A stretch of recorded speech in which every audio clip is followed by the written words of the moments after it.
Hi, welcome to our talk about funerals. And now I'm getting on to the actual meat of the matter, the Requiem Mass. First of all, why do we call it the Requiem Mass? Well, in the Catholic world, we have this rather odd idea of not calling something by its title, but by calling something by its initial words. So you have, for example, papal encyclicals are always known as, for example, Humanae Vitae, rather than On the Transmission of Human Life, which was the actual title, Populorum Progressio, and so on. It's the initial two words, or sometimes it's just the initial word. So a Requiem Mass means the Mass which starts off with the word Requiem in Latin. And the opening words of the Mass, the introit, the entrance antiphon is Requiem aeternam, dona eis Domine, et lux perpetua, luciant eis. Grant them eternal rest, O Lord, and let perpetual light shine upon them. Now, this is a very ancient prayer, very ancient, if you like, hymn, which would have been sung at the beginning of a funeral. It's been gradually cut down, and that's all that survives of it. It's just one sentence that's read out at the beginning of the Mass. So, eternal rest grant unto them, O Lord, and let perpetual light shine upon them.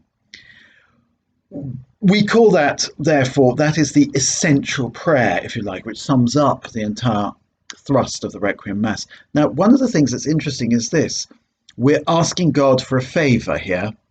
We're not saying, these people deserve eternal rest, you please deliver it. No, we're saying, please, it's a subjunctive, please give them eternal rest. We are praying that they may have eternal rest.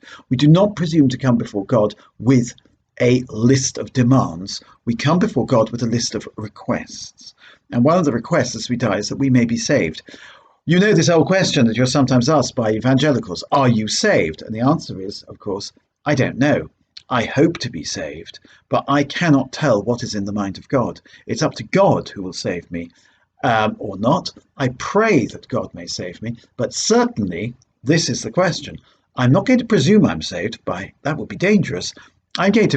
My working hypothesis is that if I'm going to be saved, I'm going to be saved by the skin of my teeth.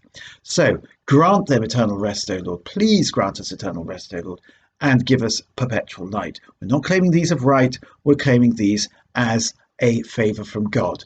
He is the one who saves us by his grace. We do not come before God telling him what to do.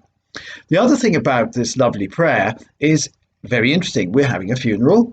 There is one person lying in their coffin in church, and we say to God, eternal rest grant unto them, O Lord. Let perpetual light shine upon them. Every Mass is offered for all the dead. Hence, we have that plural. And of course, one dead in particular, the person whose funeral it is. But we've not forgotten the rest of the dead. Now, I think this is very important. At every funeral, we have a sense of humility. We have a sense that we're all going to die. This is the common lot of humanity. Everybody, no matter how important they are, no matter how famous they are, how distinguished they are, how well qualified they are, how many degrees they've got, how many titles of nobility they've got, everybody is going to die. The pauper and the prince, they're both destined for oblivion and destined for the grave. There's nothing as humble as a grave.